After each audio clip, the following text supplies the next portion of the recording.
सोनगढ़ के छेतानी मैदान में कांग्रेस प्रत्याशी व पूर्व विधायक पप्पू चौधरी के पक्ष में चुनावी जनसभा का आयोजन किया गया।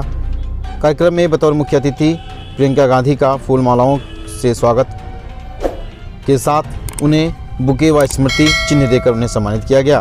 कांग्रेस की महासचिव प्रियंका गांधी ने कार्यकर्ताओं को संबोधित करने से पूर्व ही मंत्र के माध्यम से सभी लोगों को शिवरात्रि पर्व की बधाई दी। इसके साथ ही पप्पू चौधरी के जन्मदिन पर भी उन्हें बधाई दी। अपने संबोधन में उन्होंने सपा, बसपा और भाजपा पर जमकर निशाना साधा। उन्होंने महिलाओं के लिए स्कीम, बिजली बिल माफ़ी, किसानों का मुद्दा, बेरोजगारी, शिक्षा, नौजवानों का अन्यत्र पलायन, उद्योग की स्थापना, महिला सशक्तिकरण, महिलाओं के संरक्षण में कानून के मुद्दों पर खुलकर बात की। पूर्व विधायक व कांग्रेस प्रत्याशी चौधरी रविंद्र प्रताप उर्फ पप्पू चौधरी ने अपने संबोधन में कहा कि सोनगढ़ की जनता ने मुझे भाजपा व कांग्रेस से विधायक बनाया है। साथ ही कहा कि मैं अपने कल्चर में ज़्यादा परिवर्तन नहीं कर पाऊंगा, यहाँ की जनता मुझे ऐसे ही स्वीकार करती है। इसके साथ ही उन्होंने अपने संबोधन में गैस सिलेंडर, डीजल, पेट्रोल के मूल्यों में वृद्धि, तहसील भवन का निर्माण, पुराने दंगों में शांति व्यवस्था पहल हेतु मध्यस्थता आदि की भी बात की। इसके साथ ही उन्होंने ब्लॉक स्तर पर सवाल उठाते हुए कहा कि ब्लॉक में वीडियो एडवांस कमीशन की बात करते हैं।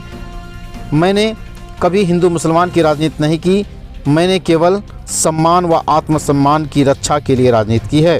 कार्यक्रम को संबोधित करते हुए पूर्व लोकसभा प्रत्याशी डॉक्टर चंद्रेश उपाध्याय ने स्टूडेंट लाइफ से राजनीति का सफर तक की कहानी को बयां करते हुए भाजपा सपा पर जमकर निशाना साधा।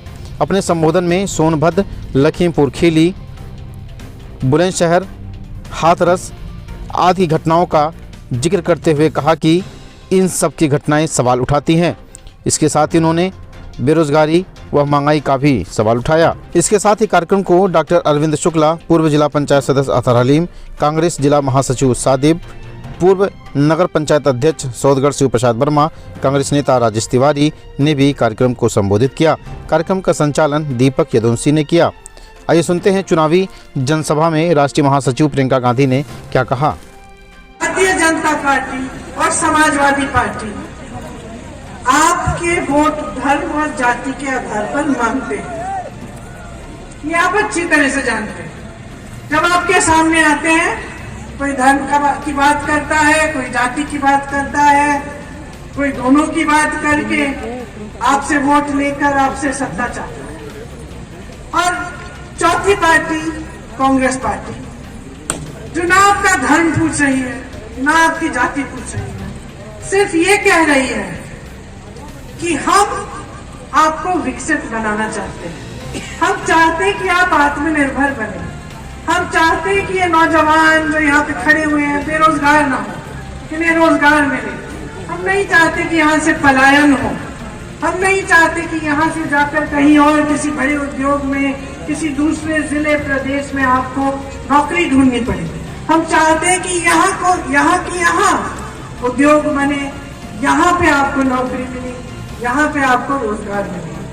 हम कह रहे हैं कि हम चाहते हैं कि मेरी बहनें सशक्त बने ताकि इन पर अत्याचार घटे, इन्हें भी नौकरियां मिलनी चाहिए, रोजगार मिलना चाहिए, ये भी कमा पाए, ये भी शिक्षित हो।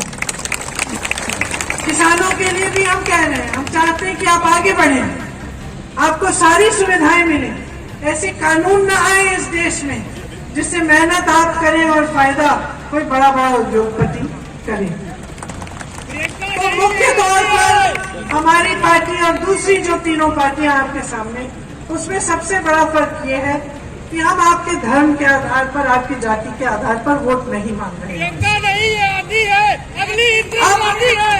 पिछले 30 सालों में से आपके प्रदेश में वही 3 पार्टियां राज कर रही।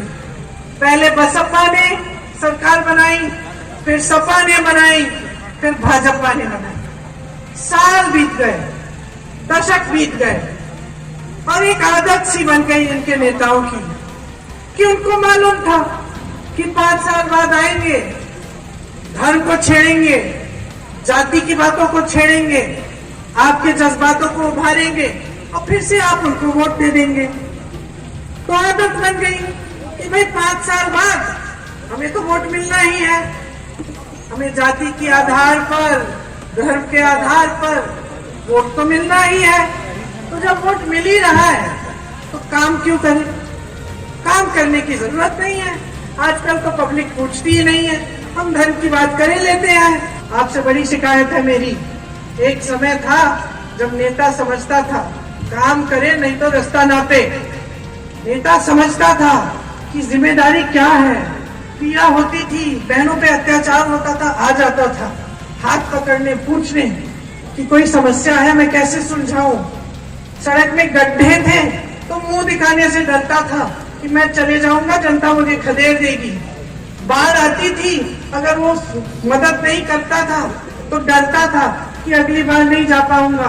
एक समय था जब नेता आपसे कंधा से कंधा मिलाकर आपके साथ संघर्ष करता था, आपकी समस्याओं को समझता था, क्योंकि वो जानता था कि अगर नहीं करेगा, अगर समाधान नहीं ढूंढेगा, अगर आपके लिए सेवा का काम नहीं करेगा तो आप निकाल दोगे। वो समझता था कि सत्ता उधार में दी आपने। आज तो आपने ऐसे नेता बना दिए हैं कि समझो भगवान बना दिया है आपने।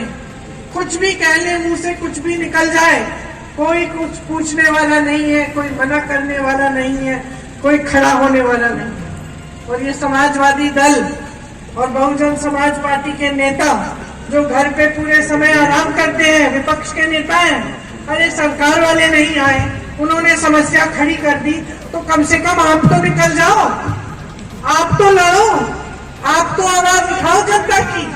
लेकिन ये भी आलसी हो गए, ये भी जान गए कि भैया चुनाव आएगा, समाज का ध्रुवीकरण होगा, एक समाज का एक तरफ उधर जाएगा वोट, एक तरफ हमारे पास आ जाएगा।